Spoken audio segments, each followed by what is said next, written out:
Welcome back, everybody. We're here with Master Bob White, Karate Hall of Fame, dear Lord, 10th degree black belt. Yeah. I mean, there's just Recently, yeah. very So many. rare in the universe. He's a very dangerous person. But we He's so are sweet. fortunate that we love him and call him our friend. He has a new book, Life in Session, which you can get at Amazon or is it on BarnesandNoble.com? No, it isn't. Just Not yet. Amazon, or on Bob's website, bwkenpo, KENPO.com. We're so grateful that you are here, that Thank you've you. survived the alcoholism and the cancer, Mhm. most recently, the cancer.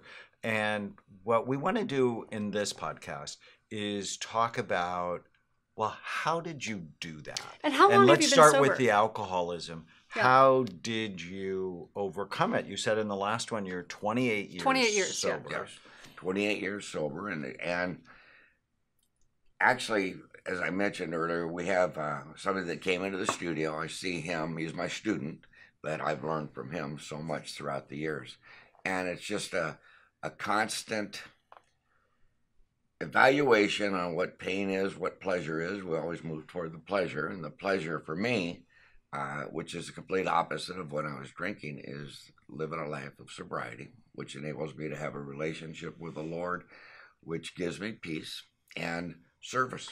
Service, I tell my friends, and in some cases they're going through turmoil, I said I could help them if they just start drinking more. I could give them a little more direction.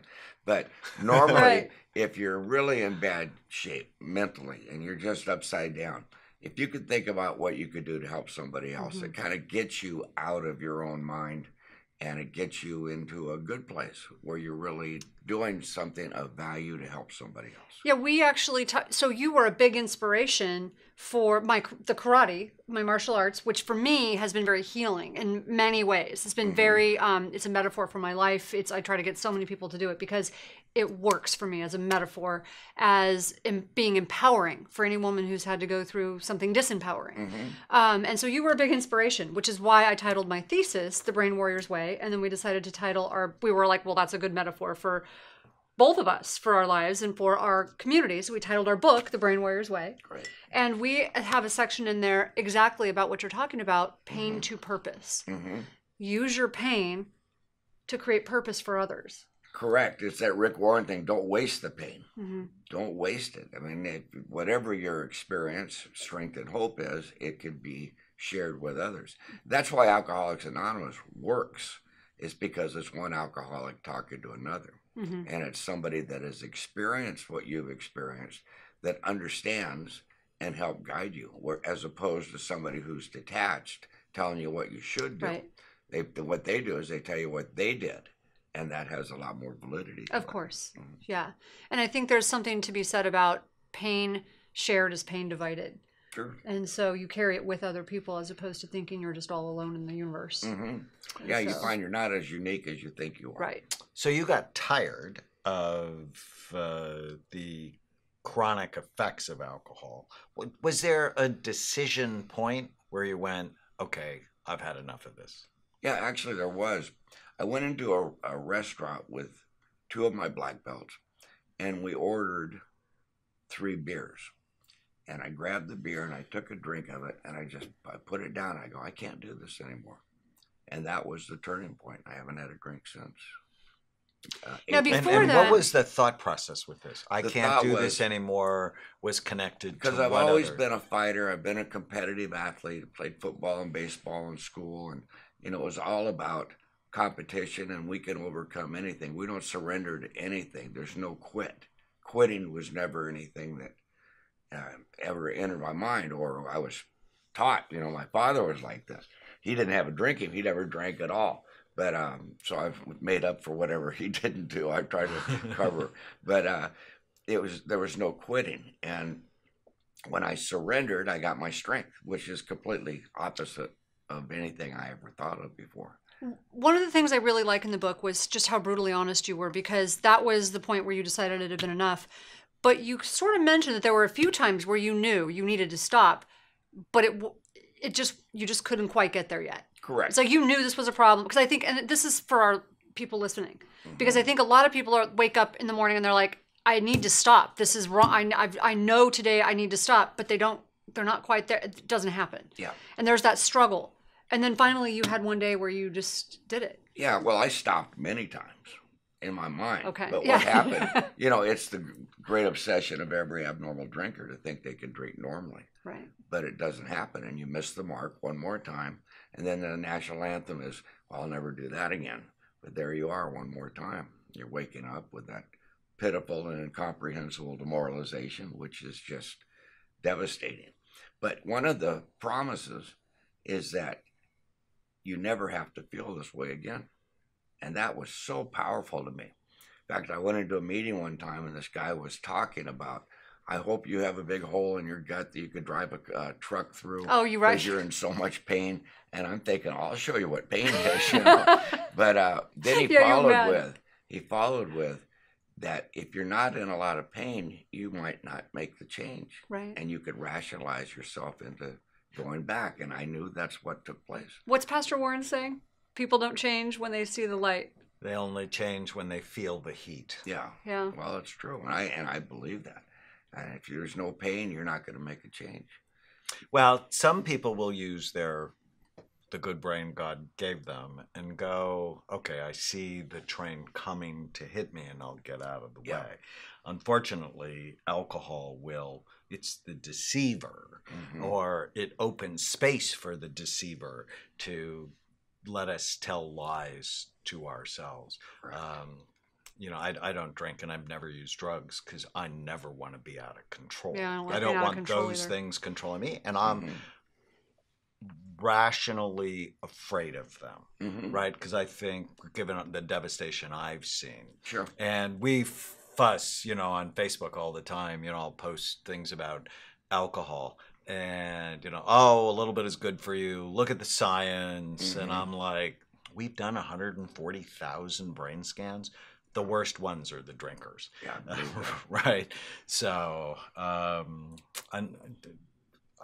want a better brain. But you have kept this up for 28 years. So when you think about that, what are the things you've done consistently to help you stay sober and stay healthy?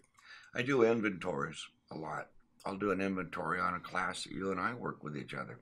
I think, what could I have done to be a better teacher for you? And I do the same thing with the way I spent my day. What did I do that was positive? What would I have liked to have done differently? And I think that really helps me refine and be the type of person that I want to be. Was I short with somebody, or was I self-consumed? Or most of my problems, if I did what's known as a 4-step, and that's doing an inventory on my behavior, most of my problems were my ego.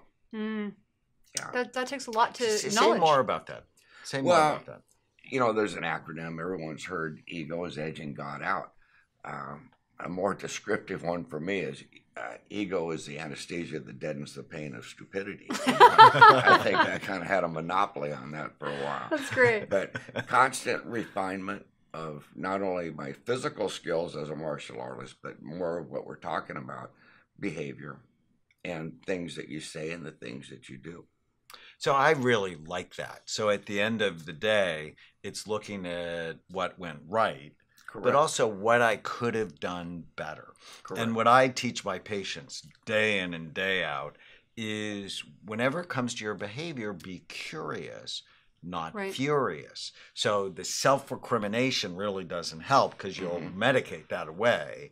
But if you can go, okay, I had a bad day. Why?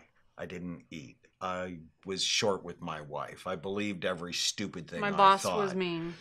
I blamed other people, because both of you, responsibility is never about blame. It's about your ability to respond. Tana taught me that. It's your ability to respond to this difficult situation. And you are constantly learning. And I think that's how you get to be a 10th degree black belt. Is you're constantly, you don't get one and then go, oh, I'm awesome.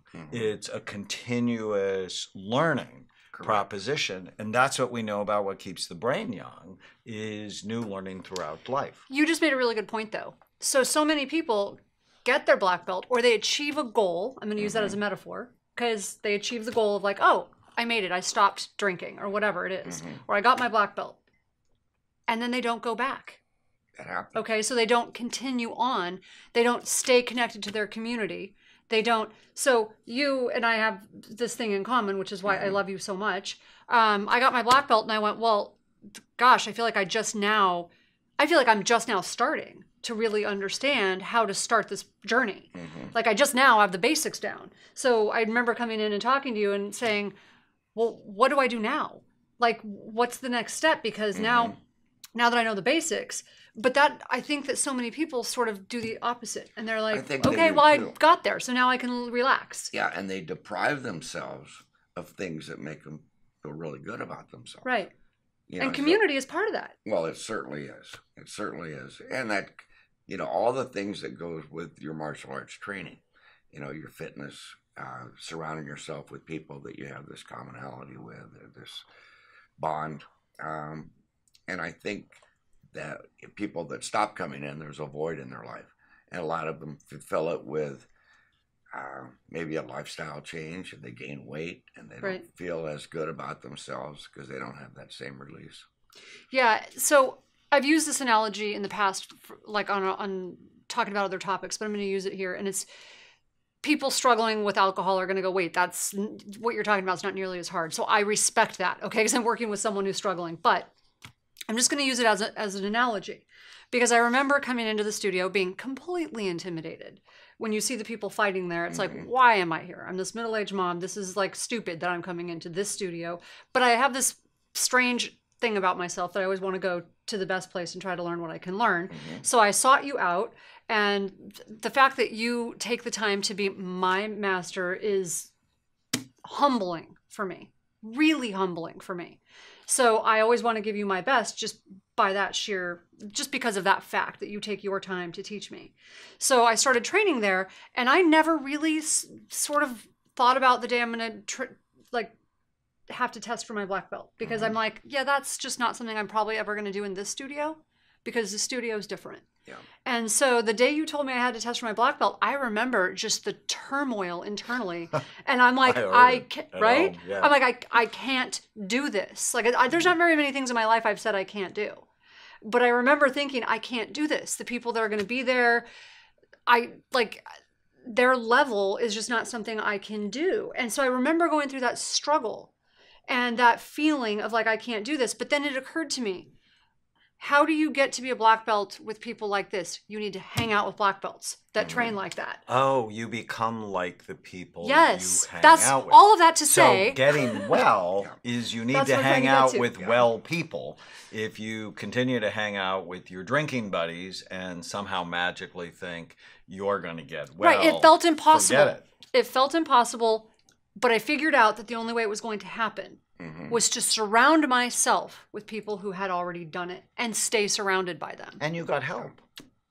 A lot of it. You have to humble yourself, and then you have to stay connected. Yeah, and when you do, great things happen. Right. So being in touch with the pain, that helps you change. Making a decision to change. You made a decision, but you'd made it a lot, but now it's stuck. Having a mentor was really helpful. It was. Then keeping healthy, so healthy habits, we it's how you optimize your brain. Giving back. I love the part in the prayer of St. Francis for you end your it book is in with the it. Giving that you receive. I actually end my new book, Feel Better Fast and Make It Last, with the prayer of St. Francis. So does he. He ends his book because I recite it virtually every day. Nice. I know you would like that because he ends his with that too.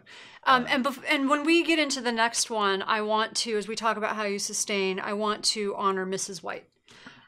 Because you guys make this amazing couple. She is not just an amazing human being. She's a woman for any woman to look up to. She's a great role model. I know she's a big part of your, I don't know if she's, And like you, she's dangerous. she's deceivingly dangerous. She's just deceptive. So she's frightening. But So we'll be back. Stay yeah. with us, and we're going to talk about sustaining